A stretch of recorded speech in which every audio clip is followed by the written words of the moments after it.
রাত্রে না খেয়ে শুতে হবে। নাড়ু করেছি, আর দেখো ডোরম মারছে। আর মহাদেব, জয় শ্রী মহাকাল। আমরা দন্ডিকাটা ছেড়ে রান্না বান্না করে খাওয়া দাওয়া করে ভাবছি একটু শুভ। তো খেতে খেতে একটা জিনিস বুঝতে পারলাম, এই যে চালটা কিনেছি এই চালটা প্রায় 10 কেজি কিনা আছে। আর এই চালটা কিসের জানো? চালটা হচ্ছে প্লাস্টিকের। তো খেতে খেতে বুঝতে পারলাম খিদে থাকছে অনেক, আর খেতে পাচ্ছি না, 2 কাপড় খেয়ে পেট ভরে যাচ্ছে।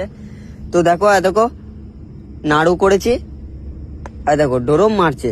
দেখো কত উঁচু থেকে ছাড়ছি, ডোরম মারছে, মানে একদম ফুল প্লাস্টিক।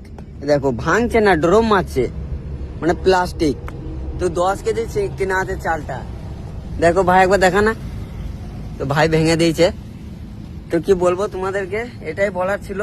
তো কেউ চাল কিনলে দেখে শুনে কিনবে। 40 টাকা কেজি নিয়েছিল চালটা, আর চালটাকেও ফেলে দিতে হবে। রাত্রে না খেয়ে শুতে হবে। তো খেতে খেতে বুঝতে পারলাম যে এত খিদে থাকছে তবু খেতে পারছি না কেন আমরা। তো এরকমই ব্যাপারটা। দেখো কত উঁচু থেকে ছাড়ছি, দেখো ডোরম মারছে, মানে বল খেলা হবে, ক্রিকেট খেলা হবে, এরকম ব্যাপারটা। সবাই ভালো থাকবে, সুস্থ থাকবে। হর হর মহাদেব, জয় শ্রী মহাকাল। জয় শ্রী মহাকাল।